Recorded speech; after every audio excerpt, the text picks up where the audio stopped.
Bueno, muy buenos días, bienvenidos a todos. Muchas gracias por la asistencia de todos ustedes. Muchas gracias a los intervinientes y a los ponentes. Y yo creo que va a ser muy interesante. Trataré de limitar un poco los tiempos porque vamos con retraso y espero que sea muy interesante, que lo va a ser, seguro.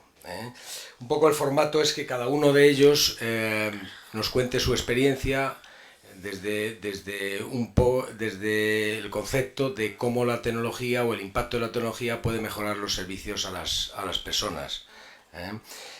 Voy a presentarles a Alejandro Lazcano. Alejandro Lazcano es director de la unidad de coordinación de sistemas de información del Instituto de Salud Carlos III, dentro del Ministerio de Industria y Comercio. Su experiencia es muy larga dentro de la administración en la gestión de los sistemas de información y las tecnologías, y yo tuve la satisfacción de conocerle y trabajar con él muchos años cuando desempeñó en más de 10 su cargo de director de coordinación del Ministerio de Trabajo. Yo creo que, Alejandro, cuando quieras. ¿Se me escucha? Pues buenos días a todos. Efectivamente, dos matices pequeños que los hago yo y que Federico evidentemente pues no tiene por qué saberlo. El Carlos III depende del Ministerio de Economía y Competitividad. ¿Qué ocurre? Que antes era ciencia e innovación, y como la investigación en nuestro país pues de alguna manera se remodeló, bueno, pues ahora dependemos del Ministerio, como digo, de Economía y Competitividad. Parte buena, lo que se llama economía, y parte interesante, lo que se llama competitividad, y antes era entorno de investigación. En cuanto a la experiencia en el Ministerio de Trabajo, pues también un matiz. Realmente fui su director general allí de tecnologías durante 21 años. Él recuerda los 9 últimos en que fui su director de planificación y coordinación, pero previamente durante 12 años fui su director de proceso de datos. En definitiva, y para terminar de hablar de mí, que es lo menos interesante de mi ponencia, y tengo otras cuestiones de las que hablar, pues comentar que esos 39 años dedicados a las TIC, este año cumplo los 40 y los cumplo en el Instituto de Salud Carlos III dedicado a la investigación, lo cual me colma de gozo, pues han sido útiles en cuanto a no perder de vista el enfoque de gestión económico y de tecnología punta en entornos tales como el de la seguridad social o el del Servicio Público de Empleo Estatal o la Inspección de Trabajo, en fin, todas estas cosas que conocen ustedes como ciudadanos muy bien. Pero héteme aquí que hace un año y un mes pues me ofrecieron la dirección del Departamento de Tecnologías del Instituto de Salud Carlos III, y me pareció interesante, y lo que les digo después de este tiempo es que todavía me parece más interesante una vez que me he metido aquí. Y como ya avanzaba, dejo de hablar de mí y voy a hablar del Instituto de Salud Carlos III. Previamente también dar las gracias por haberme invitado a este tercer encuentro sobre responsabilidad social tecnológica. Decir que a Federico efectivamente me une una gran amistad de su periodo en Vodafone, de director del sector público, en el que nos fue muy bien y siempre fue muy sencillo trabajar con él.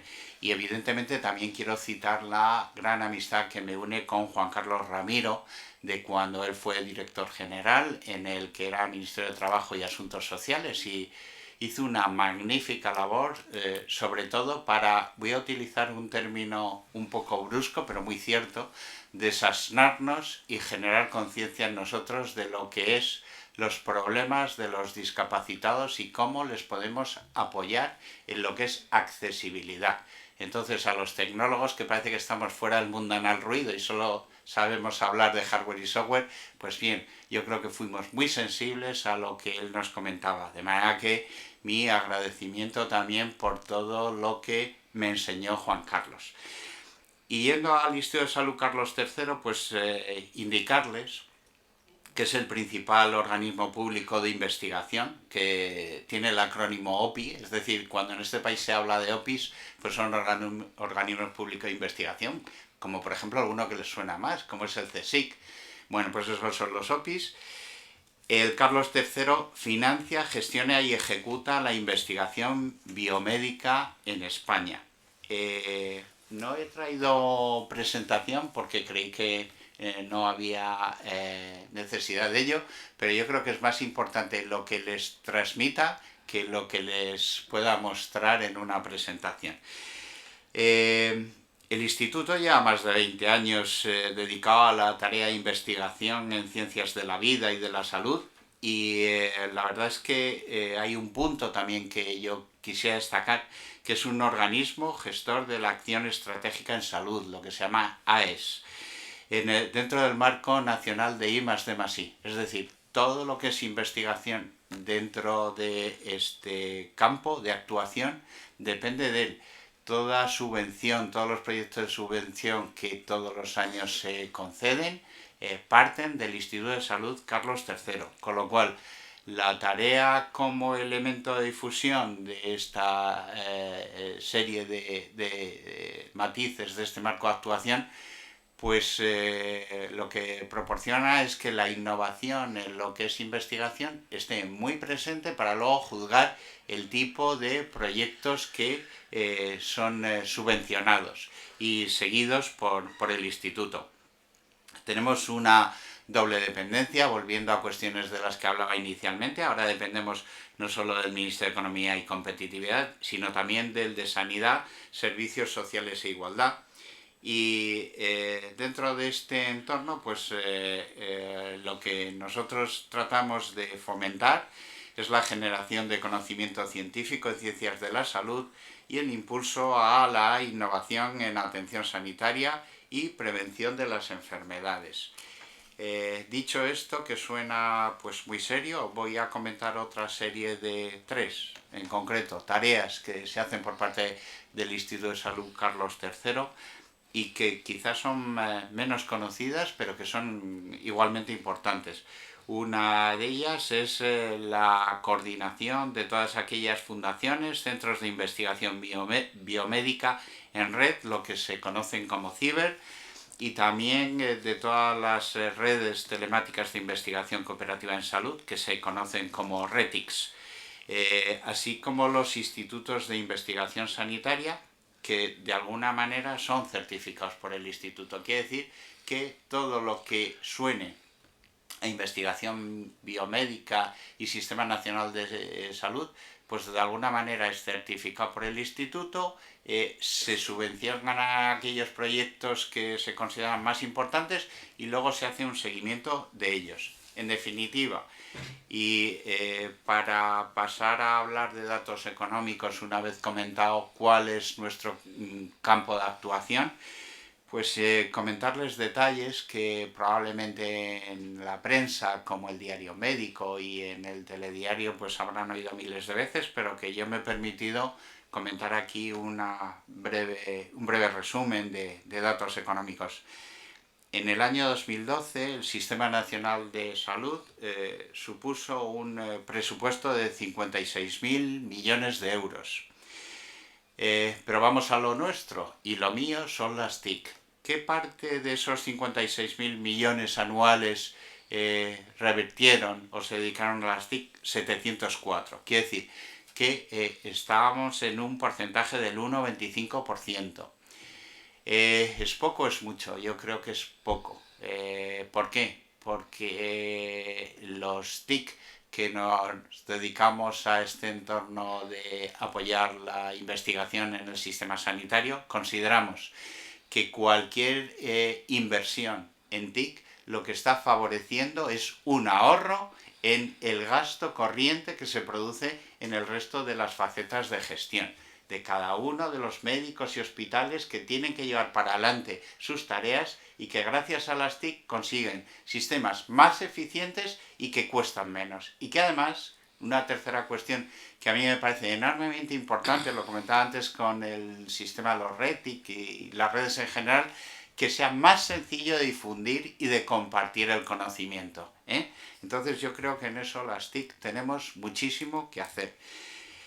Les voy a aportar también los datos de 2013. Me han dicho mis compañeros que, bueno, están recién sacados y que se consideran con cierta cautela, pero yo se los expongo porque para eso he venido yo y estoy en uso de la palabra. El Sistema Nacional de Salud, pues se le dedicaron 52.000 millones de euros y de estos las TIC se llevaron 620 millones de euros, lo cual supuso un 1,19. Como vemos, se ha reducido el importe tanto a nivel general como a nivel TIC, y también el porcentaje de la distribución. Con lo cual, lo que yo les decía que hay que invertir más en TIC, pues resulta que en este caso no se produce. Tenemos que seguir luchando porque se produzca. Dentro de lo que es el Instituto de Salud Carlos III, pues de cara al presupuesto 2014, me dirán ustedes, ¿y cómo estás dotado? Pues yo se lo digo encantado de la vida. Yo creo que estoy bien dotado presupuestariamente hablando, en el sentido de que de los 279 millones de euros pues, que se dedican al Sistema Nacional de Salud, me voy a quedar con dos partidas, el capítulo 2 y el capítulo 6, porque de estos 279 millones de euros se pueden ustedes imaginar que la mayor parte va a la parte de solicitudes y de subvención de proyectos, con lo cual lo que queda es muy inferior. Por eso les voy a dar datos. Pues quedan algo así como 18 para capítulo 2 y 12 para capítulo 6, de los cuales yo me siento bastante beneficiado en el sentido de que el porcentaje a que se dedica a las TIC en los dos campus que yo controlo, tanto el de Chamartín como el de Majadahonda, y todos mis usuarios, que son aproximadamente entre 1.600 y 2.400 investigadores que trabajan ahí, pues es de un 11% en capítulo 2 y un 8,3% de capítulo 6. Pues yo me siento muy satisfecho porque creo que puedo utilizar muy bien eso que se me dedica, aunque seguiré insistiendo porque las inversiones en TIC crezcan, porque a las pruebas, ahora les comentaré un poco más en detalle, me remito, que está resultando ser una magnífica inversión, ¿de acuerdo? Y por último les voy a dar los datos del Ministerio de Economía y Competitividad en cuanto a las TIC. Pues bien, si sumamos todos los OPIs y todas las direcciones generales englobadas en las secretarías de Estado y generales del Ministerio de Economía, a las TIC en cuanto a capítulo 2 se dedican del orden de 29.115 millones de euros y a capítulo 6 19.881, con lo cual, pues bueno, creo que hemos dado una visión de a qué nos dedicamos, cómo estamos situados dentro del panorama genérico de la Administración General del Estado y también una serie de datos económicos. Y ahora, y sin seguir ningún tipo de documento previamente establecido, me voy a permitir contarles cuál es mi visión en este año, a lo que aludía previamente. Es decir, alguien que se ha dedicado al apoyo TIC de la Inspección de Trabajo, de la Seguridad Social, de la propia subsecretaría. En su día pues también me encargué de dar apoyo a la Dirección General de Juan Carlos Ramiro, del que ya he estado hablando, y que espero que no se entere lo que he dicho, porque ahora está ahí y no quiero que se entere lo que he dicho. Pero de todo ese periodo, pues realmente nosotros éramos muy fuertes en atender necesidades de gestión. Las TIC atienden y están muy bien preparadas por vía soluciones como son los ERPs para atender este tipo de soluciones y mejorarlas, es decir, reutilización de piezas de software, reutilización de información, el concepto de iCloud, no exactamente el de cloud, sino iCloud, es decir, compartición del conocimiento, que creo que es enormemente importante, pero siempre enfocado a la gestión y a lo que es un plan estratégico que de alguna manera viene definido desde el Consejo de Ministros y que afecta a un departamento ministerial. ¿Quién es el gran beneficiado de ello? Pues en sí, el ciudadano en sí y también las empresas, ¿no? No hay más que ver el modelo, por ejemplo, de la seguridad social. Y héteme aquí que de repente, como digo, pues todo este enfoque veo que se tiene que aplicar no solo a lo que son aplicaciones transversales, pues las típicas de gestión de cualquier organismo, sino que me empiezo a encontrar con unidades de investigación. Y me voy a parar con alguna de ellas, no demasiado por no cansarles, pero me voy a parar con alguna de ellas y voy a tratar de recordarles qué es lo que yo no conocía como ciudadano y qué es lo que ahora conozco un poquito como ciudadano de a lo que se dedican. La primera de ellas, el Centro Nacional de Microbiología. Pues el Centro Nacional de Microbiología, yo como ciudadano, me podía sonar más o menos que existiese, pero tampoco conocía mucho cómo me afectaba a mí como ciudadano, hasta que empecé a ver aplicaciones como la que es Open Lab, que lo que se reciben son muestras de todos los hospitales de nuestro país. Ellos analizan, contrastan, que eso es muy importante, no solo analizar, sino contrastar con situaciones previas y se obtienen resultados que luego lo que van a beneficiar es la atención del paciente.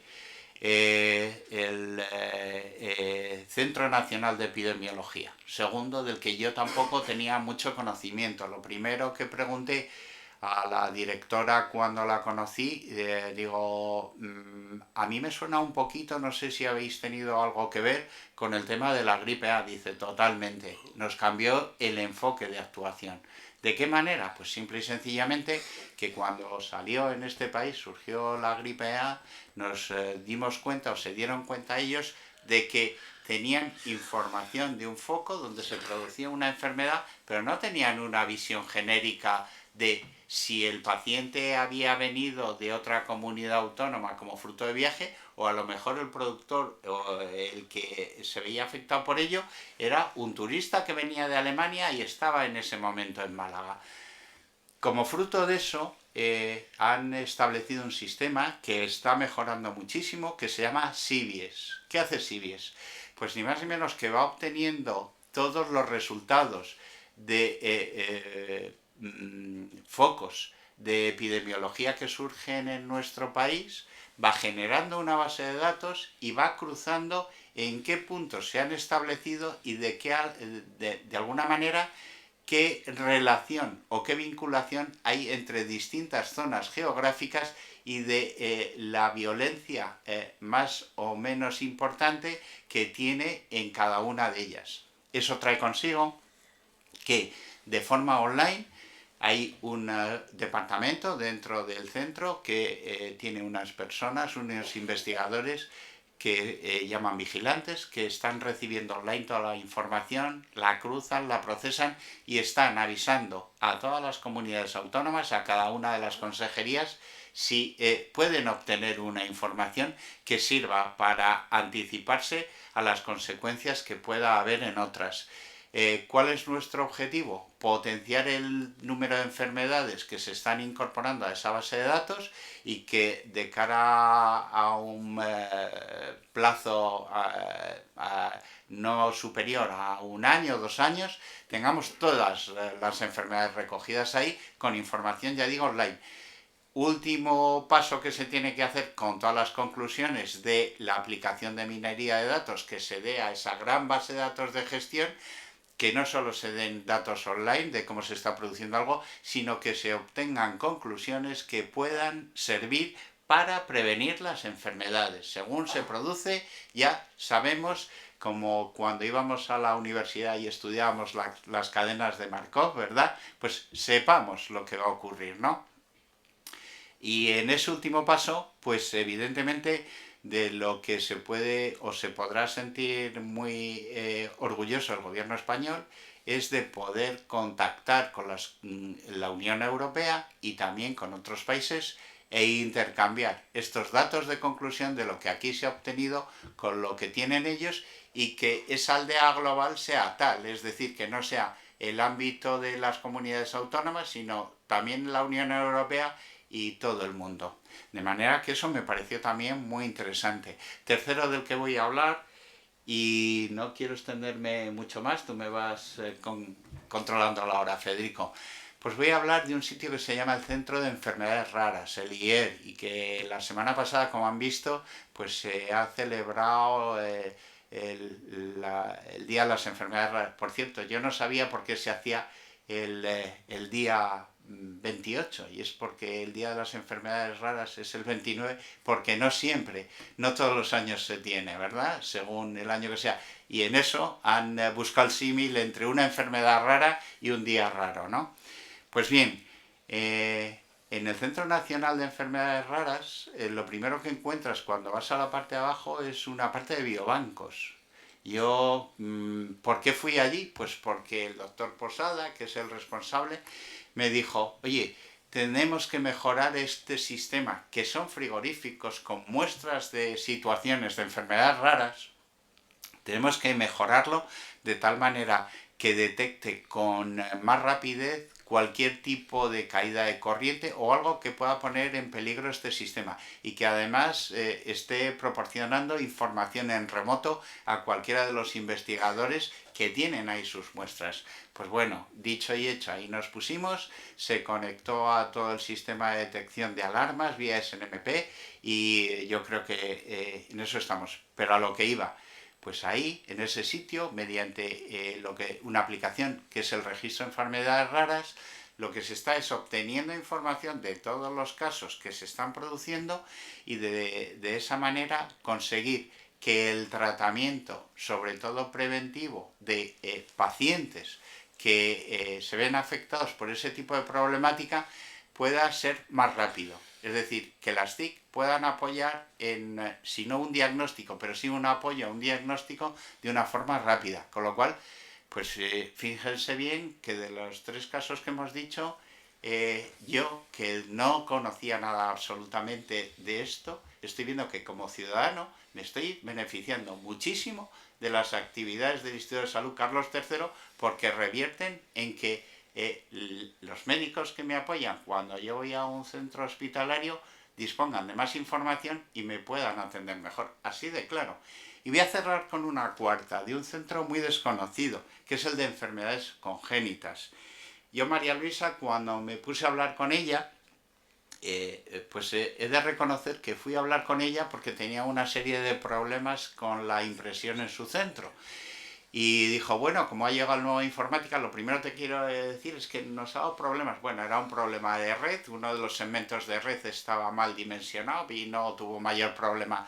Pero tuve la gran suerte de que me senté con ella en el despacho y me estuvo contando a lo que se dedicaba desde hace muchos años. Ella tiene una base de datos de malformaciones congénitas que recibe información a diario de un montonazo de médicos, de pediatras, en los que se va acotando qué ha producido esa malformación.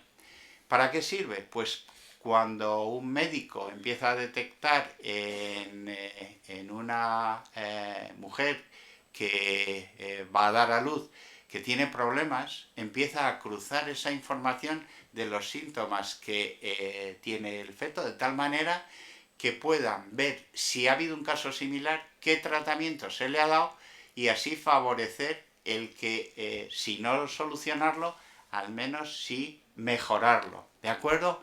Entonces, yo cuando veo estas cosas, y lo he comentado con mis amigos, cuando veo estas cosas, ¿cómo no voy a ser sensible desde las TIC a apoyar totalmente a todas estas personas? Pues así lo digo, ¿no? Porque realmente cada día, según suena el despertador, yo creo que me cuesta menos levantarme que antes, porque sé que lo que voy a hacer cuando luego a las 9 vuelvo a casa, lo que voy a hacer ha podido revertir sobre cualquiera de nosotros, ¿no? Y yo creo que eso es muy importante, sin olvidar que quizá es el punto básico en el que he iniciado mi intervención, lo que es la investigación, el apoyo a la investigación, y que voy a centrar especialmente en 2 casos. Y ya con esto termino.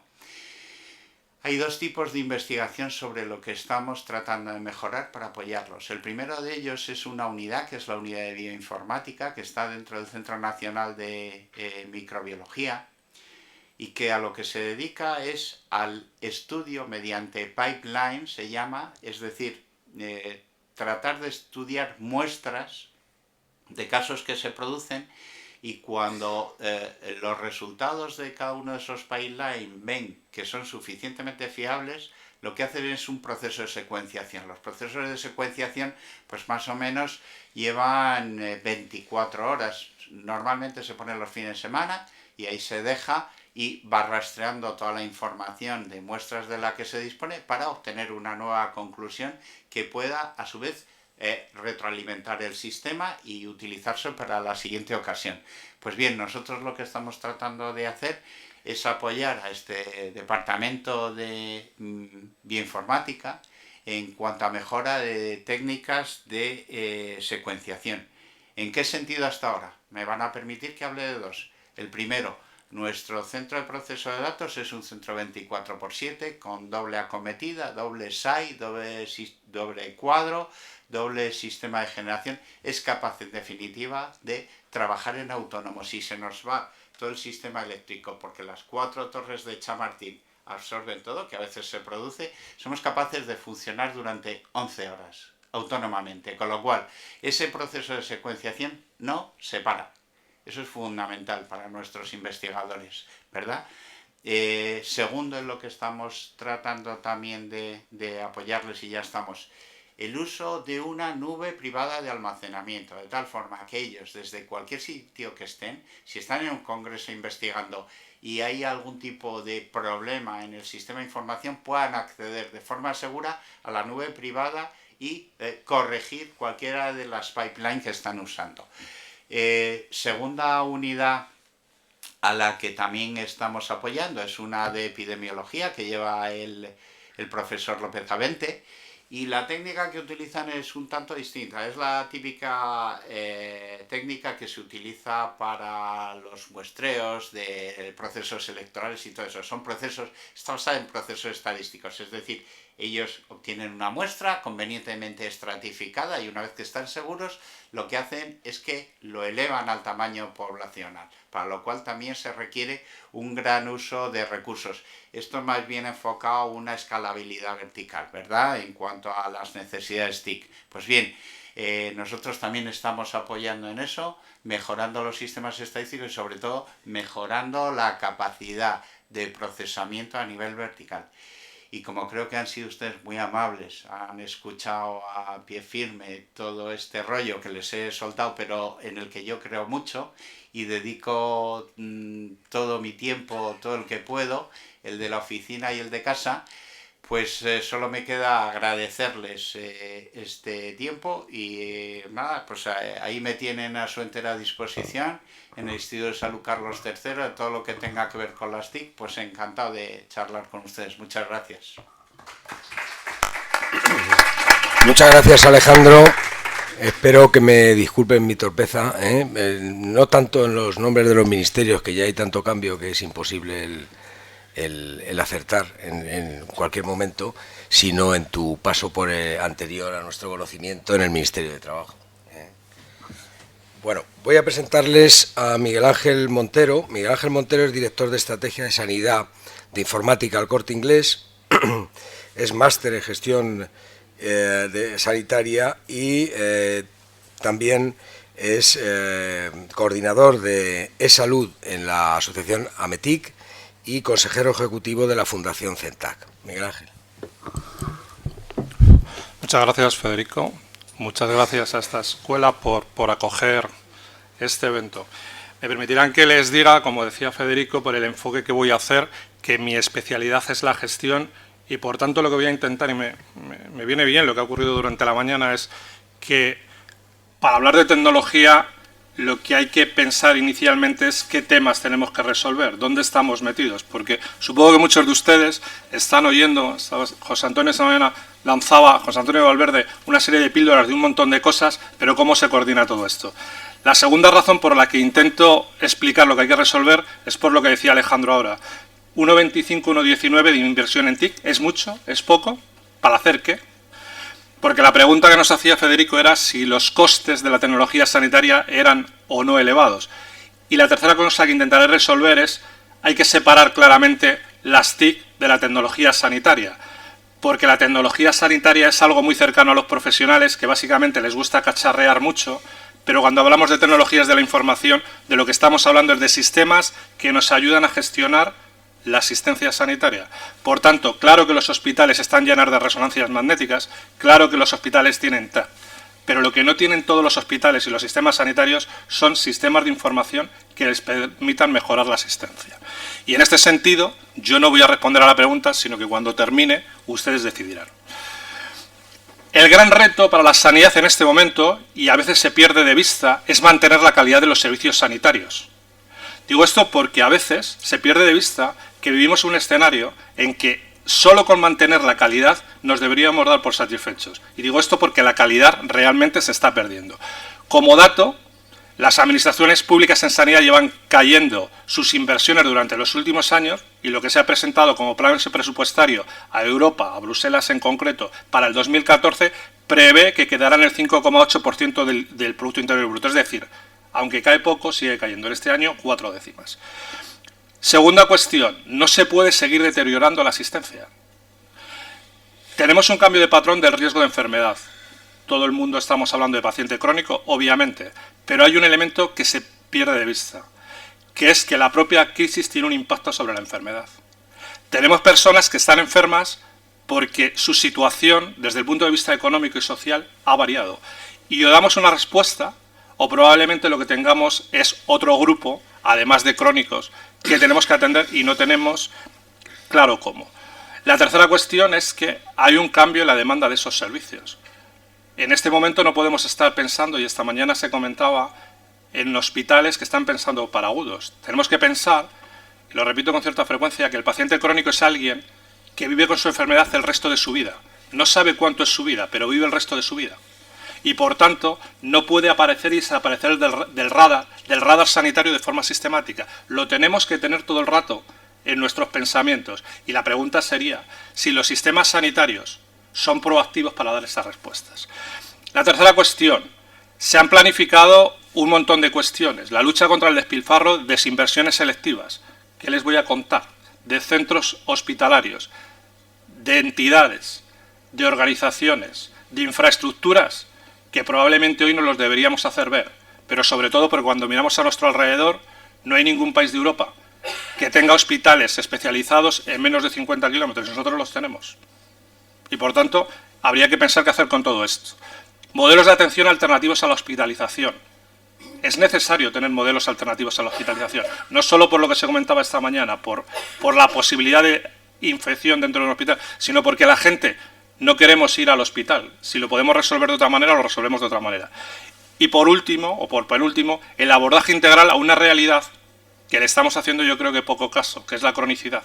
Cada vez hay más pacientes crónicos. Dice un amigo mío que a los 50, quien no le han detectado una enfermedad crónica es porque no ha ido al médico o porque está muerto. Por tanto, pregúntenselo. La mayoría del auditorio, si preguntáramos como mínimo es hipertenso, prediabético o cosas semejantes, si estos son pacientes crónicos, que si no hacemos nada, una de las cosas será un impacto sobre el sistema sanitario.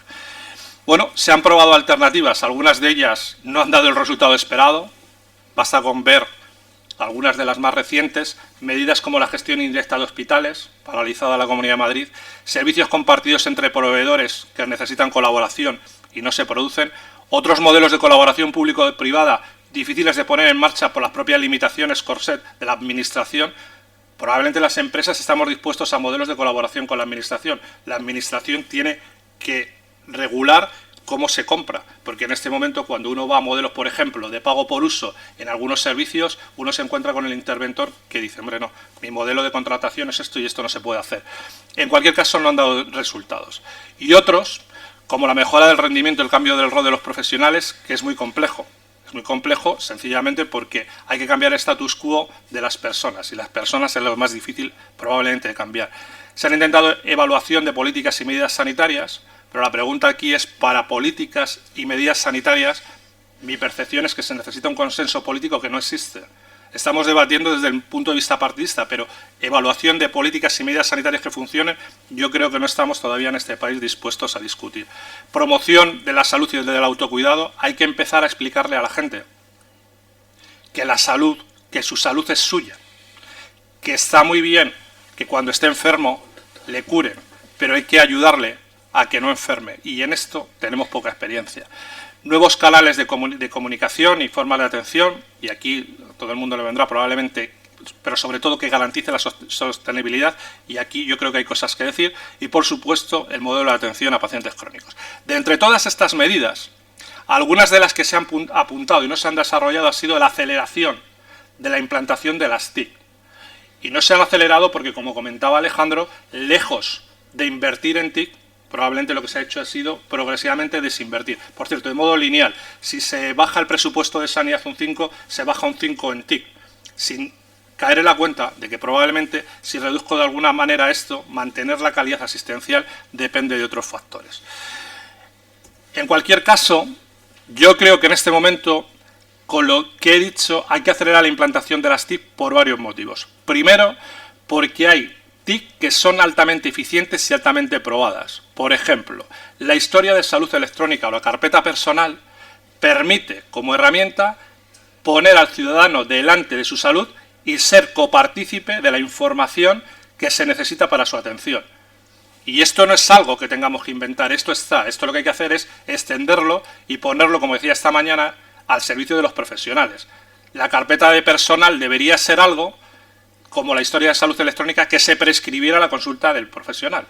Cuando yo fuera a ver a mi primarista, debería conocer que existe una carpeta personal que la Administración Sanitaria pone a mi disposición para que yo incorpore aquellos elementos de salud que a mí me parezcan relevantes. La reducción de los costes administrativos, ¿qué les voy a decir? Las TIC ayudan a todo esto, pero ¿hay voluntad política? Se ha planteado desde el Ministerio y de las comunidades autónomas las compras centralizadas, las centrales de compras. Somos incapaces de poner una central de compras. Tenemos 17 centrales de compras. Probablemente el ahorro que produciríamos lo podríamos revertir en salud. Evidentemente las TIC contribuyen a todo esto. Por ejemplo, para la subasta electrónica. Que los proveedores pusieran encima de la mesa en una subasta electrónica todas sus propuestas. Pero tenemos un problema. No es tecnológico. Es de voluntad. ¿Mejoran los ingresos? Se preguntará usted, ¿mejoran los ingresos? Vamos a ver, hay hospitales que cada año dejan de ingresar por facturación asistencial en torno a los 5 o 6 millones de euros. ¿Y quiénes son estos pacientes de los que no ingresan? Pues de servicios de salud que no son los nuestros. ¿Se imaginan lo que pasa en Baleares o en Canarias? ¿Ustedes que viajan por Europa han entrado en un hospital y la primera cosa que han hecho no ha sido que le han pedido la tarjeta de crédito? ¿Es razonable que no estemos facturando los servicios que prestamos a otros servicios de salud de los países de nuestro entorno? La respuesta es no. Pues los sistemas de información esto lo facilitan. A pesar de ello, les podría contar anécdotas de por qué no se factura y no se las creería. Posibilitan nuevos modos de atención, sobre todo a pacientes crónicos. Y evidentemente aquí estoy hablando de telemedicina y teleasistencia. Y a mí me gusta decir una cosa. Cuando yo hablo de telemedicina y teleasistencia no hablo de telemonitorizar. Tenemos la fea costumbre de querer ponerle todo tipo de aparatos al paciente en su casa. Yo no estoy hablando de esto. Yo estoy hablando de utilizar las TIC como una herramienta de relación continua con el paciente. Por ejemplo, todos ustedes, o la mayoría, bueno, Unipac, móviles de este tipo, ¿por qué no a diario tengo una serie de formularios para enfermos con cardiopatías, para enfermos con enfermedad pulmonar, donde le voy haciendo preguntas que me responde y me envía desde aquí? ¿Por qué todo el empeño en este momento en telemonitorizar, en tenerlo atado a cables? La teleasistencia o la teleconsulta. No solo pensemos en la facilidad para que el médico pueda atender en una teleconsulta. Tendríamos que ver el coste que se produce en la sociedad por no hacer esto. ¿Cuánto cuesta en algunos pueblos de este país que un ciudadano vaya a 50 kilómetros a un hospital a que le hagan una prueba de dermatología? Pues cuesta mucho, probablemente para el sistema sanitario no, pero para las empresas, para el propio individuo cuesta. Por tanto, la teleconsulta debería incorporarse, pero como decía esta mañana, la teleconsulta no puede ser un tema que incorpore el profesional de forma voluntarista a su agenda. Debería estar valorado económicamente, debería estar valorado en los objetivos, debería haber un porcentaje de consultas que obligatoriamente el sistema obligase a hacer de este modo. Y aquí las TIC también ayudan. Y el modo de hacer autocuidado. No estamos aprovechando en salud, bajo mi punto de vista, todo el potencial que tiene la manía que le ha entrado a nuestra sociedad de tener todo el rato el móvil encima de la mano. Yo aquí tengo una aplicación ahora que comentaba esta mañana que paso un código de barras sobre un medicamento y me dice toda la información relevante, no del prospecto, sino la que a mí me interesa como ciudadano, de cómo es la posología del fármaco, del modo de toma, de las contraindicaciones, de lo que debo hacer. Y lo tengo en el móvil. Y por último, las TIC ayudan a medir y comparar el resultado de las medidas adoptadas. Claro, aquí hablamos de muchas cosas y cuando hablamos de un proyecto de telemedicina o de un proyecto de atención a domicilio, cuando le hace la pregunta, en este país lo habitual es contestar. Cuando uno le preguntan cómo ha ido este proyecto de medicina, la respuesta es bien, mal o regular. Pero ¿cuándo medimos? ¿Qué indicadores estamos poniendo encima de la mesa? ¿Cómo comparamos? Pues no comparamos. Lo que hemos hecho y lo que deberíamos hacer. Bueno, lo que hemos hecho es lo que está en la parte derecha del círculo. Hemos sido capaces de montar proyectos de gestión, que yo creo que han sido importantes, de gestión asistencial, de gestión sanitaria. Comentaba antes en el descanso que en los hospitales se han introducido los sistemas de información y yo creo que de una manera ya para quedarse. Hemos hecho muchos proyectos relacionados con la planificación, centrales de información, proyectos de cuadro de mando, aunque esto, la dificultad para mí es que los cuadros de mando se hacen 17 y la información no se comparte, no vaya a ser que el de al lado sus datos sean mejores, pero las comunidades autónomas tienen cuadros de mando. Y lo que nos queda hacer es, yo creo, todo lo de la parte izquierda del cuadro, todo lo denominado es salud. Pues nos queda consolidar la historia de salud, nos queda consolidar la receta electrónica, nos queda de verdad poner en marcha servicios digitales de todo tipo. No es muy normal que en este momento no esté extendido al 100% la cita previa. Cita previa no llamando por teléfono, cita previa utilizando las tecnologías, pues no está al 100%. Y sobre todo, distribuir o empezar a trabajar con todos los temas de telemedicina que tienen muchas posibilidades, sobre todo para que el ciudadano se sienta libre de tener esa asistencia sanitaria con independencia del lugar donde se mueve. Y sobre todo, a mí me parece que el último recuadro, el de arriba, es el importante. Nos queda utilizar las tecnologías de la información para tener una plataforma multicanal de servicios sanitarios. ¿Y esto qué quiere decir? Esto quiere decir que una vez que hemos consolidado los sistemas de back office, que tenemos historias clínicas, que tenemos receta, que tenemos toda esa información, lo tenemos que poner al servicio del ciudadano para una atención mucho más proactiva. Es decir, en este momento es posible que un profesional sanitario, al otro lado de la línea, un ciudadano llame y tenga toda la información para adelantarse y no tenerle que preguntar absolutamente nada, para que el profesional tenga toda la información que necesita para prestar ese servicio. Pero además tenemos más cosas. En este momento la tecnología nos permite que pacientes que son expertos en el manejo de su información, y aquí recordar el esfuerzo que hizo Albert Jovel en su escuela de pacientes, tenemos toda la información para que el paciente que es experto en manejar una información sobre su enfermedad lo comparta con otros pacientes que de repente descubren su enfermedad, que es lo que nosotros denominamos paciente experto. Y por supuesto nos permite a los profesionales utilizar las tecnologías para dar consejos sanitarios, para dar recomendaciones. No es todo, decía al principio, curar, a veces es prevenir, o casi siempre es prevenir. Por lo tanto, la sanidad digital, que es lo que ponía abajo con este disco, es la evolución de un modelo basado únicamente en una medicina reactiva a la posibilidad de ir a un modelo preventivo y proactivo. Y aquí es donde yo creo que las tecnologías juegan un papel. No veo a un médico permanentemente yendo casa por casa, pero sí veo a un médico que utilizando las tecnologías puede estar en contacto permanente con sus pacientes. Como físicamente no va a poder estar, esta es la herramienta que yo creo que se pone a disposición de todos nosotros. Y aquí es donde la tecnología y los avances creo que tienen más sentido. Por tanto, lo que hemos hecho y lo que deberíamos hacer, afianzar lo que tenemos y la crisis nos ha dejado a medio camino, básicamente todo lo que comentaba, receta, historia, telemedicina, etcétera, y lanzar iniciativas vinculadas a las TIC relacionadas con nuevas modalidades de la prestación, crónicos, telemedicina, teleasistencia, por supuesto el autocuidado, la promoción de la salud. Aprovechemos, por cierto, hablando de aplicaciones para móviles, utilicemos las 75.000 aplicaciones que cada año salen al mercado relacionadas con la salud. Yo ayer ponía un ejemplo en otro evento. Si hay aplicaciones que nos permiten medir los kilómetros que hacemos caminando y que están relacionadas con el deporte, pero ¿por qué no lo utilizamos? Cuando a un paciente con una cardiopatía le recomendamos que haga 8.000 pasos diarios, esto sería una herramienta, yo decía ayer en broma, que estas aplicaciones cuando no cumples te insultan y te dicen que no has hecho lo que tenías que hacer. Bueno, utilicemos estas aplicaciones, no es todo desarrollar ad hoc, utilicemos lo que ya existe para utilizarlo en salud. Y un tema fundamental, empecemos a utilizar las TIC para crear espacios sociosanitarios.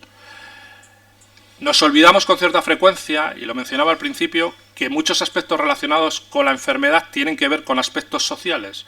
Y ahora mismo las TIC nos permiten vincular ambos mundos y intervenir en el momento que sea necesario. Y por tanto, es el momento, yo creo, de empezar a lanzar no solo iniciativas sanitarias, sino sociosanitarias. Voy a pasar esto porque un poco es el esquema técnico de cómo montar esto y no me quiero yo alargar, pero básicamente aquí sería que las herramientas, el mensaje sería que las herramientas tecnológicas están y que lo que hay que es organizarlas para dar respuesta a nuestras necesidades. Hablemos de inversión. Decía al principio, no confundir las TIC con la tecnología sanitaria. Tecnología sanitaria hay muchas en nuestros hospitales. De hecho, este país debe ser el que más PET, esto me lo debería decir. No sé si es el país que más PET tiene de Europa, pero yo creo que debe ser el que más tiene, no sé cuántos hay. El otro día me contaban y me sorprendía de tantos PET que necesitamos. Tenemos resonancias, tenemos TAC, tenemos todo tipo de tecnología. Lo que no tenemos es TIC, lo que no tenemos es tecnologías de la información para dar respuesta. Cuando Alejandro daba los números, no daba los números. Cuando uno le pregunta a FENIN, que es la patronal de la tecnología sanitaria, solo cuando da el dato de deuda, uno se da cuenta de cuál es el dato de compra.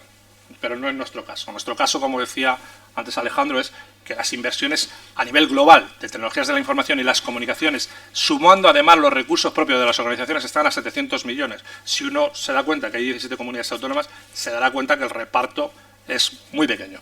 Segunda cosa, los ámbitos básicos en los que estamos analizando las TIC en sanidad en los últimos años han reportado beneficios. Y un caso claro de esto es la receta electrónica. La receta electrónica, un proyecto de receta electrónica se paga solo. Y se paga solo por un motivo. Porque en el momento en el que uno al paciente le deja de dar, esta mañana lo mencionaba José Antonio, le deja de dar papel, solo en papel, una comunidad como Andalucía, que todos los meses genera 17 millones de recetas, como podrán comprender, solo en papel se ha pagado el proyecto. Pero no es solo eso. Es que el paciente recoge la medicación cuando corresponde. Hay un tema de inversión adecuada.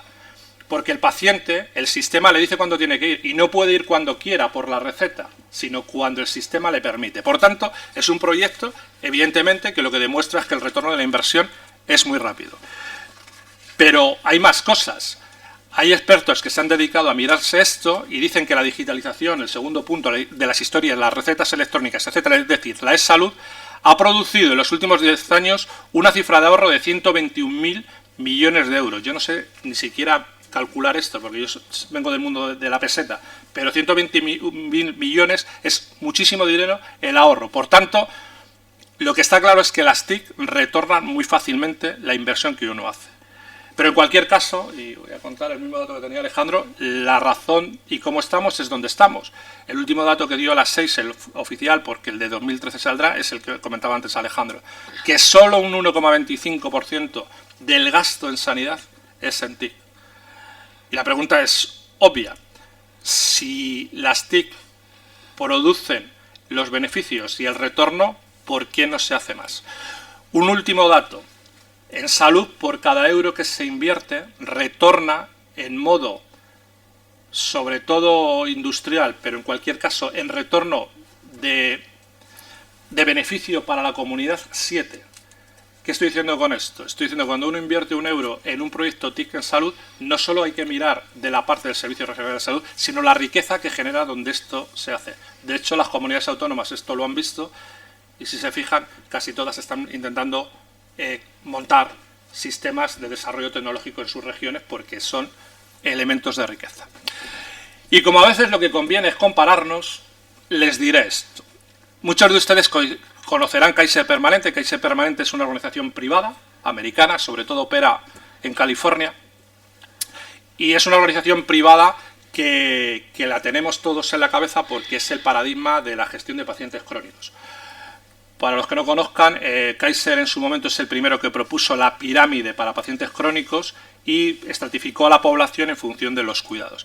Pues Kaiser Permanente, que es una institución que incluye unos 6.000 profesionales, gestiona más de 5.000 aplicaciones y tiene únicamente ellos 20.000 servidores. Voy a dejar los datos técnicos, pero ¿por qué pongo esto encima de la mesa? Porque probablemente el número de pacientes que atiende una organización como Kaiser no llega a los 3 millones y sin embargo tiene 6.000 profesionales dedicados a esta atención. Pero lo que más importante, gestiona 5.000 aplicaciones.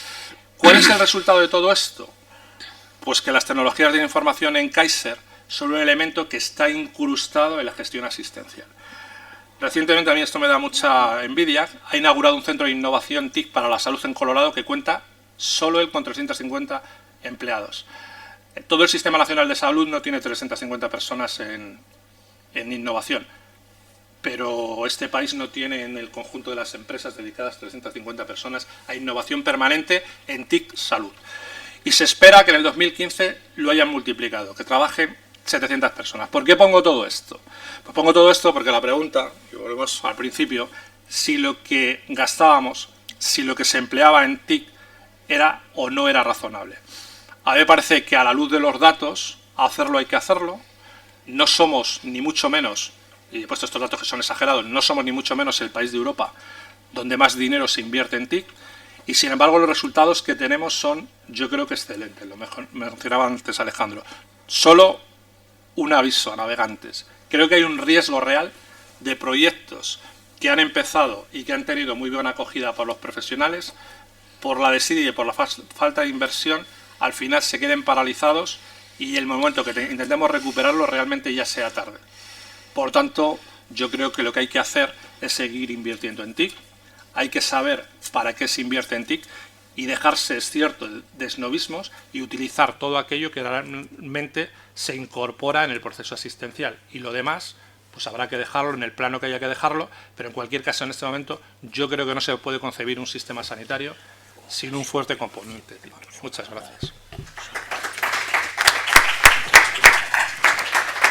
Muchas gracias, Miguel Ángel, por tu magnífica presentación y el rigor de los datos que has presentado. Voy a presentar a Rafael García Gutiérrez, es presidente de la Fundación para la Promoción de la Salud y el Bienestar de las Personas y también es alcalde presidente de un pueblo estupendo que se llama Gargantilla de Lozoya y Pinilla de Buitrago. ¿Lo he dicho bien? Perfecto. Muy bien. Pues yo voy a ser muy breve. Voy a ser muy breve. Bueno, primero quiero dar las gracias evidentemente a la Fundación Tecnología Social y a la escuela por haberme invitado a participar en este tercer encuentro sobre responsabilidad social tecnológica. Y voy a ser muy breve por tres motivos. Primero, porque afortunadamente Miguel Ángel prácticamente me ha hecho muy fácil, porque una gran parte de lo que yo pensaba comentarle respecto a esto, como era la receta electrónica, como es la carpeta con la historia farmacoterapéutica, como es la racionalización del uso de las tecnologías y de otras cosas, porque estamos en un país en el que no parece lógico que cada autonomía, por muy pequeña que sea, tenga que tener un hospital, pero es que ese hospital tiene que tener todos los servicios. O sea, La Rioja tiene una unidad de trasplante. Vamos, yo no me pondría en manos, por muy bueno que sea el responsable de los trasplantes hepáticos en La Rioja, pero es que debe hacer 3 al año. Entonces, a la sociedad le sale bastante más barato poner un helicóptero que lo traiga al 12 de octubre directamente a que lo opere, que tener allí. Pero bueno, esto es el sarampión que tenemos en este país. Cada provincia de cada autonomía tiene que tener su universidad y cada universidad tiene que tener todas las facultades, y se da la casualidad de que hay provincias que no voy a citar para no irritar a nadie, en las que tienen una facultad de medicina o de derecho en que es mayor el número de profesores que el de alumnos de esa facultad. Entonces, vivimos una estructura, como muy bien decía Miguel Ángel, que parece de nuevo ricos o algo así. Y entonces ya enlazo con la parte... Esa es la primera razón, me lo ha dejado muy fácil porque me ha tocado casi todo. La segunda, porque yo tenía un tío mío que era fraile, era el padre comendador de los mercedarios, y me decía: Rafita, hijo, los sermones largos mueven los corazones y los sermones cortos... los sermones cortos mueven los corazones y los sermones largos lo único que mueven son los culos en los asientos. Y yo no tengo ganas de verles a ustedes tal. Y la tercera, porque el moderador tenía la intención de terminar esta mesa a la 1:30, y yo voy a colaborar lo más posible, ¿no? Entonces me voy a centrar exclusivamente, ya digo que comparto 100% y me ha ahorrado un montón de cosas Miguel Ángel, pero me voy a centrar exclusivamente en un tema que va a ser las tecnologías de la información de cara al paciente, porque he oído hablar casi toda la mañana la importancia que tiene para los profesionales, incluso para los responsables del Sistema Nacional de Salud, para los profesionales, para tal, pero y para el paciente. Miren ustedes, si tuviéramos medios suficientes, el sistema debería financiar, y algo insinuado también Miguel Ángel, debería financiar desde la aspirina hasta el último medicamento más sofisticado para la patología más sofisticada. Pero cuando los recursos son limitados no tenemos más remedio que priorizar. Y no es razonable que estemos pagando 70 millones de euros en una comunidad, por ejemplo, en lágrimas artificiales, que ya saben ustedes que la única indicación que estaría garantizada sería el ojo seco, y la verdad es que la incidencia de ojo seco no es ni mucho menos la del consumo de lágrimas artificiales, lo que también sirve es para los niños que están todo el día, vamos, las niñas así, o en la discoteca con los ojos así. Entonces, no es lógico que gastemos dinero en lágrimas artificiales y después tengamos a nuestros viejecitos, a los de mi pueblo, con un diente, porque el sistema de salud no pueda financiar no ya los implantes, sino prácticamente ni las endodoncias o las extracciones. No es lógico que gastemos en mucolíticos, perfectamente sustituibles muchas veces por agua, y eso no quiere decir nada, y mientras tanto a la familia que le cae un paciente psiquiátrico en su casa, pues lo tiene complicado porque no hay un nivel de atención psiquiátrica. No es lógico, y les podría seguir diciendo unos ejemplos. Entonces, llega un momento en que tenemos que concienciar algo que también ha dicho Miguel Ángel. El primer responsable de la salud es el propio individuo. Y las autoridades sanitarias y los sistemas tienen que darle medios a ese individuo para que cuide su salud. Por tanto, el autocuidado de la salud como responsabilidad de cada individuo es fundamental. Y más en una sociedad en donde los medios son escasos, hay una parte que tiene que ser asumida. ¿Qué pasa? Que cada vez van a ser más los medicamentos, las técnicas, etcétera, que van a tener que ser autofinanciados por el propio individuo y que van a ser utilizados, y yo vengo, como decía, de una patronal que ha defendido los intereses de los medicamentos que no necesitan prescripción médica, que cada vez van a ser más, por esto que les digo, y porque la cultura sanitaria de la población cada vez es mayor, con lo cual, hace unos años, pues el pie de atleta, pues había que ir al médico. Hoy día todo el mundo cuando en la piscina ve los hongos dice, tengo hongos en los pies. O sea, otro tanto podría decir de la candidiasis vaginal de las mujeres o de montones de patologías que antes no eran capaces de ser autodiagnosticadas con seguridad por el individuo y que hoy día lo son y pueden ser autotratadas sin mayor riesgo. ¿Qué ocurre? Que aquí estamos en la grandeza y la miseria.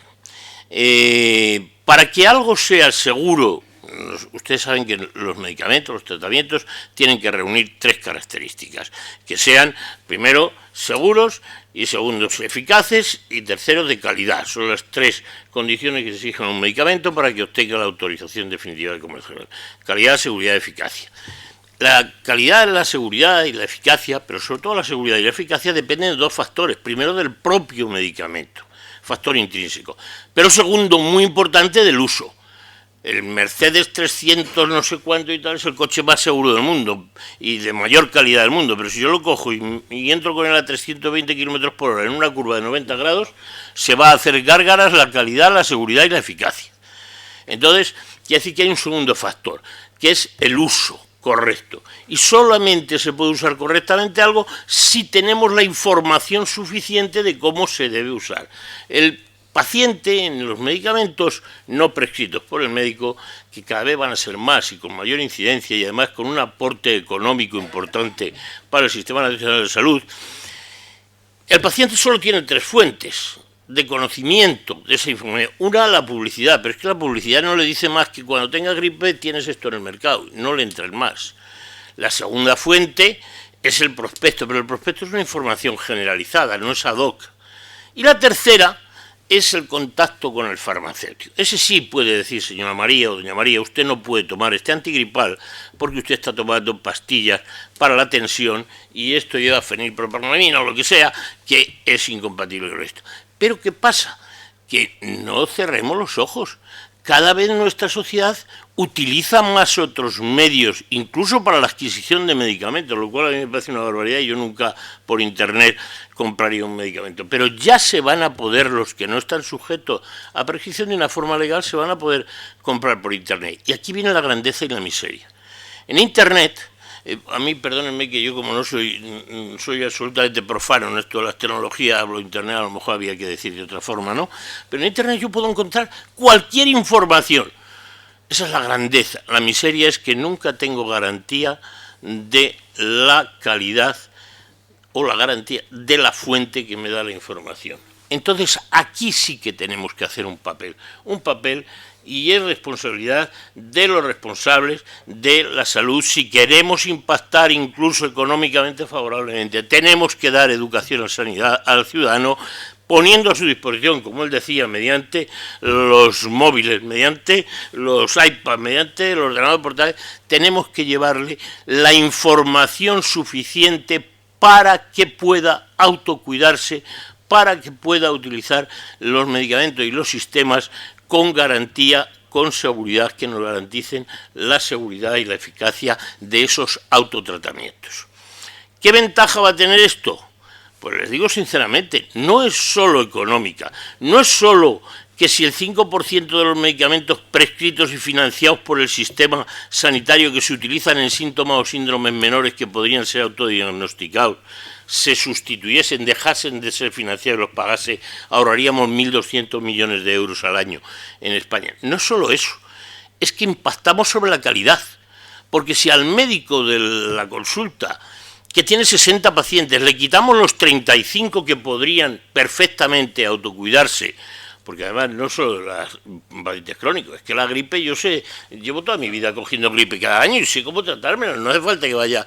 Si les quitamos esos 35 pacientes, que muchas veces no van a por una anamnesis, no van a por una prescripción, no van a por un diagnóstico, van a por un cheque para pagar ese medicamento, un cheque, la receta de la Seguridad Social es un cheque para pagar el medicamento. Si quitamos esos 35 pacientes, no cabe duda que le vamos a dejar al médico recursos no solo materiales, sino humanos, de tiempo, para atender con más calidad a los verdaderos pacientes. ¿Y esto cómo lo podemos conseguir?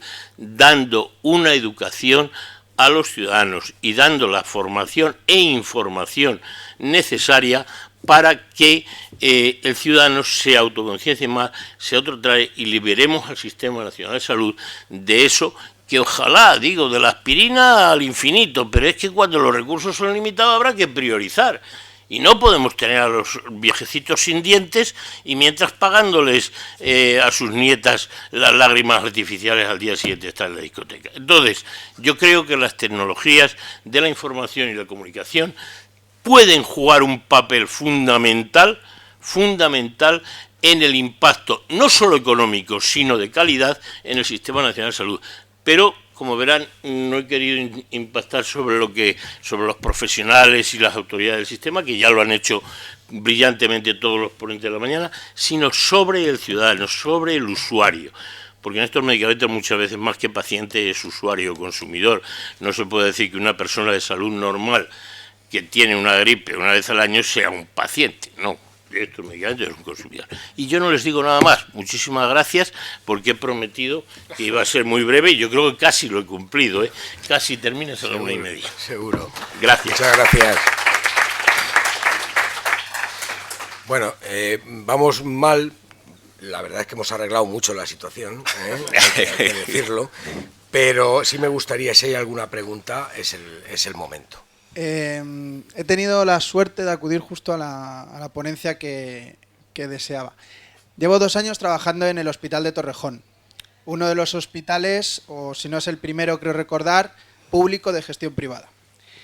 El hospital, el lema que tuvo cuando se hizo era el primer hospital sin papeles. La factura de impresora era de 600 impresoras, entonces hospital sin papeles es un poco difícil. Y la suerte de estar trabajando en la parte de sistemas del hospital te permite tanto la parte que ha explicado Miguel Ángel como la parte que ha explicado usted. Es decir, los informáticos, técnicos, ingenieros que estamos allí trabajando, se nos ocurren ideas, planes, cosas que se le puede dar al usuario, pero cuando te toca subir admisión a los kioscos de confirmación de llegada y ves al paciente metiendo la tarjeta por donde sale el papel, es un poco complicado. Entonces, quería saber, pues tanto Miguel Ángel como parte, digamos, informática, como usted como parte de paciente, ¿qué planes se podrían aplicar? O sea, porque queda muy bien en la teoría, pero en la práctica, explicarle a una persona de 70, 60 años que la tarjeta va por este agujero y no por el otro, ya es complicado como para decirle, no, vas a tener que acceder a una página en internet, porque ya descuelgo casi lo del teléfono, tienes que hacer una página en internet para consultar tu historia y tal. Entonces, ¿qué iniciativas podría haber? Gracias. ¿Quieres o...? Yo voy a ser muy breve. Y además voy a escandalizar un poco. Mis nietos, como yo tengo una alergia a ponerme el cinturón de seguridad del coche, lo confieso, pero cada vez que van mis nietos, abuelo, ponte el cinturón de seguridad. Y cada vez que dan, oye, que esa señal dice que tienes que ir a tal, no sé qué. ¿Por qué? Porque tienen en el colegio unas asignaturas que se llaman educación vial. Yo digo que voy a escandalizar porque a esa señora de 60 o de 40 o de 55 años yo dudo mucho que consigamos hacerle cambiar su forma de pensar y sus hábitos. Pero, ¿dónde tenemos que actuar? En estos temas no se puede actuar a pasado mañana, hay que actuar a largo plazo y sembrar para recoger dentro de 20 años. Por eso tiene que ser la iniciativa privada, porque los políticos, si le das a elegir entre gastarse el dinero, 4.000 millones en educación vial, que van a recoger los frutos dentro de 20 años, donde seguramente está otro partido distinto ahí en el gobierno, o en una autovía entre Villatobar de abajo y Villatobar de arriba, que dentro de 4 años me va a dar los votos, no lo duden, van a elegir el segundo. Entonces muchas veces somos la iniciativa privada la que tenemos. Yo creo, y aquí voy a montar la tienda, como decía aquel, la fundación que preside, uno de los objetivos que tiene es la educación para la salud en los colegios, a partir de la primera infancia. Y no se imaginan ustedes la fuerza que tienen, porque a lo mejor esa señora mayor que tú no eres capaz de decirle por dónde hay que meter la tarjeta, su nieto en casa consigue decir, no lo de la tarjeta, pero le va a decir, abuela, que no puedes ir al médico por eso, porque me dice que si van al médico a un viajecito no le van a poner no sé qué, porque la fuerza que tienen los niños en las conductas del hogar son imprescindibles. Luego mi respuesta, a través de los medios que hemos hablado, a través de todo tipo de medios, en los propios colegios y tal, educación, información y formación en el uso de la sanidad. Yo te diría, te voy a poner 2 ejemplos. Uno, porque has hablado de kioscos. Nosotros tenemos una experiencia en un hospital en Valencia con kioscos para cuando llegas confirmar que has llegado a cita, y esto lo que ha generado es 2 cosas: que las personas mayores tengan relación con sus nietos, porque van allí y ya tienen un acompañante, y esto no es baladí, porque antes iban solos. Y la segunda cosa, que se generen grupos de voluntarios que este servicio lo prestan en el hospital.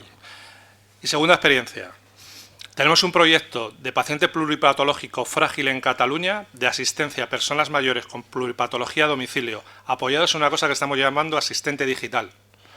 Estamos dando a las personas que van a casa a atenderles un nuevo servicio que ponen a disposición. Y la tercera cosa, a veces las cosas no se pueden hacer. Quiero decir, que dar una cita por internet para una persona de 80 años, déjale el teléfono, si siempre lo ha hecho por teléfono. O sea, no, la tecnología no es para aplicar a todo el mundo. Es verdad que con el tiempo, esto que estaba comentando, cada vez nuestro país, como el resto, tiene mayor alfabetización digital. Pero es evidente que hay una parte de la población que déjale esto. pero coincidiendo con lo que decía antes Rafael, si yo utilizo estos medios con la población que lo puede utilizar, los medios que son más tradicionales los tendré a disposición de quien no es posible que utilice otros mecanismos. Este es un poco el resumen.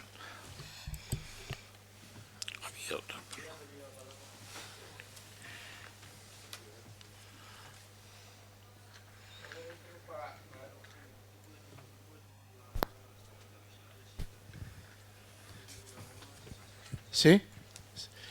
Para Miguel Ángel, cuando ha hablado del tema de la receta digital, hay un tema de despilfarro en las familias y es el exceso de medicación. Sí, la gente le receta una medicina y luego en las casas hay un verdadero almacén de ella. Yo tengo una experiencia, me acuerdo, en el año 85 en Cuba, que tuve un problema por una gastroenteritis y fui a un hospital. Y entonces ahí cuando me mandaron a la farmacia me dieron 3 bolsitas, cada una con un medicamento distinto y exactamente con una pauta de administración. Evidentemente cuando me acabé las bolsitas se había acabado la administración.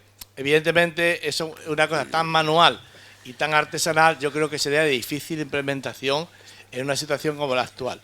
Pero a mí no me costaría excesivo trabajo pensar en cómo se podía trasladar el tema de una receta electrónica para que por los medios adecuados la farmacia cuando fuera a recoger los recetados le diera exactamente la cantidad prescrita. No sería muy difícil, no sería evidentemente como en Cuba viendo al farmacéutico contarla, metiendo la medicina en la bolsita. Habría mecanismos más automatizados.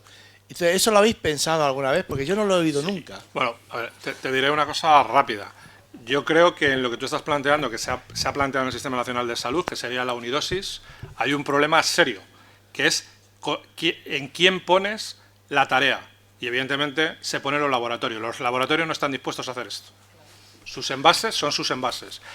Cuando yo hablo de receta, solo con la receta electrónica se producen muchos ahorros, porque el sistema lo que permite es calcular las tomas que tiene el paciente, y si yo tengo una caja de 50, tiene que durar hasta que dura. Si yo voy, que es una costumbre que tú comentabas ahora y es verdad, que sobre todo las personas mayores acumulan grandes cantidades de medicamentos en casa, la receta electrónica permite una cosa siempre que haya voluntad política, porque esto también ha habido problemas de esto. Pero, desde luego, las experiencias que yo tengo es, te permite limitar, y la señora María, que viene a la farmacia a recoger el siguiente envase, el sistema lo que dice es que no puede cogerlo hoy, tiene que ser mañana.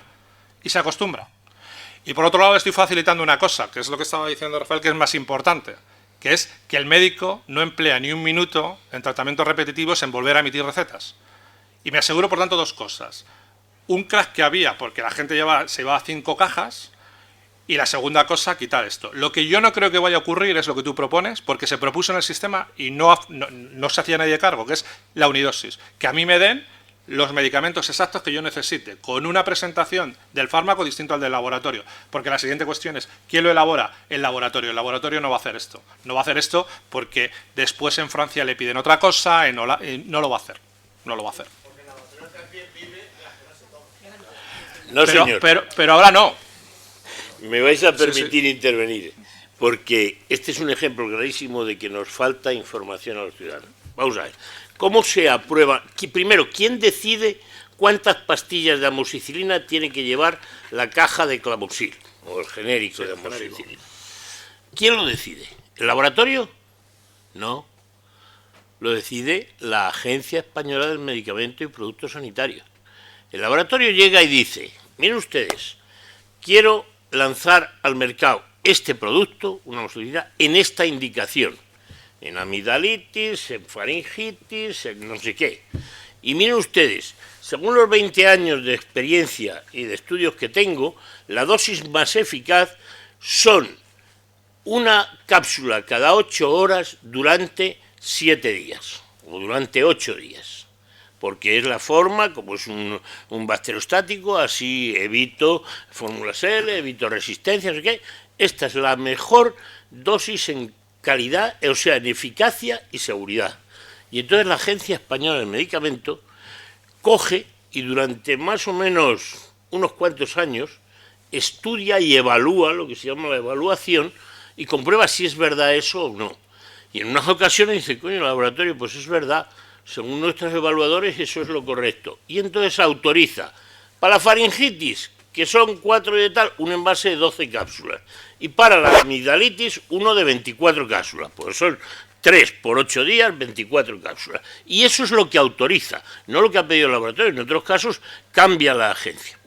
Entonces, lo primero que hay que preguntar, que es cierto los botiquines caseros, ¿por qué hay esas cantidades? Yo soy consejero del SIGRE, del Sistema de Recogida de Residuos, y no les quiero decir los millones de kilos que recogemos cada año porque son escandalosos. O sea, que estoy de acuerdo con usted en que sobran. ¿Pero por qué sobran?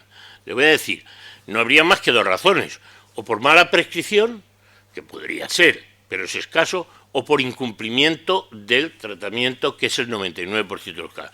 Porque si vamos a poner la unidosis, ya la hemos puesto, el médico que ve una amigdalitis y que ahora le receta genérico, clamoxil o genérico de amoxicilina, si prescribe bien, ahora le está recetando 24, una caja que tiene 24. Si prescribe bien con unidosis, tiene que poner 24 cápsulas, porque es lo que es la dosis que es eficaz y segura. Entonces, el mismo paciente que ahora, al tercer día, se le ha quitado la fiebre, no piensa en lo que son las resistencias y la hipersensibilidad bacteriana, o la resistencia al antibiótico y tal, y ya no sigue tomando la terapia completa cuando le dé un botecito al farmacéutico con 24 cápsulas, porque el médico tiene que prescribir lo mismo, si prescribe bien, le van a seguir sobrando cápsulas.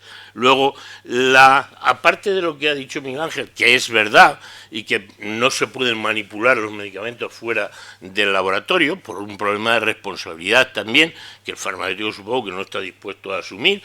Aparte de eso, es que no ganamos nada. Es que si prescribe el médico correctamente, dada la forma en que se decide el contenido de los envases, tendría que prescribir las mismas unidades que lleva ahora el envase industrial. Luego, no hemos ganado nada.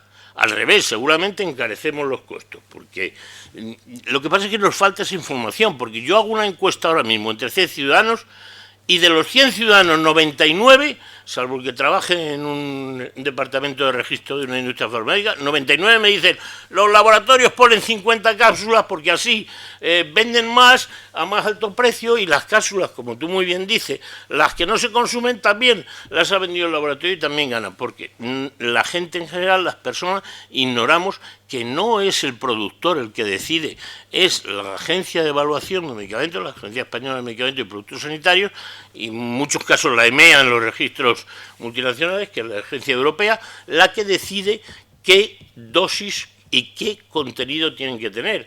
Luego, entonces, si sobra, o es que el médico ha prescrito mal, que para una faringitis que eran 8, tenía que prescribir 8 y ha prescrito 24, lo cual es rarísimo, o es lo más frecuente que el paciente y la mamá, si ya está bien el niño, ¿por qué le voy a dar más medicamentos? Y entonces no cumple los tratamientos. La adherencia al tratamiento es uno de los grandes problemas de este país. Perdóname que me estoy pasando del tiempo. Una pregunta más, una preguntita más. Pero es que es así, creo en ello firmemente. Buenos días. Yo como ciudadano simplemente la percepción que tengo es que tanto la cirugía como las pruebas previas para hacer terapia preventiva son un capítulo esencialmente importante en la reducción de gastos de la medicina.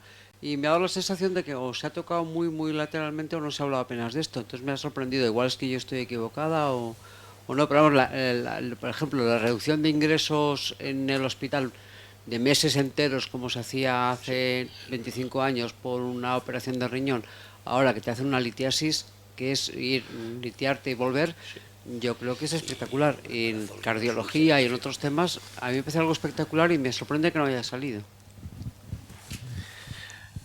No, bueno, yo no soy el más indicado, ¿no? Porque aquí hay...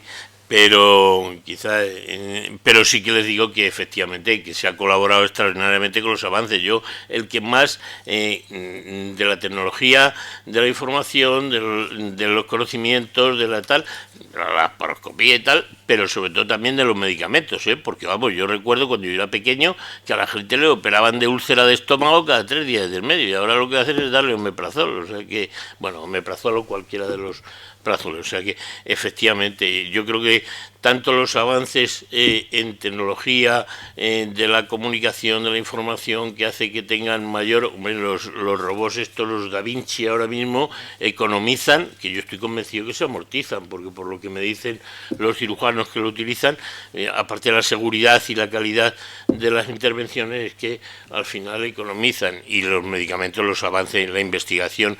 Por eso cuando hablamos de que las compañías farmacéuticas ganan dinero, que es verdad, pero es uno de los sectores que lo que gana lo reinvierte en investigación, gracias a lo cual pues la calidad y la cantidad de vida también aumenta.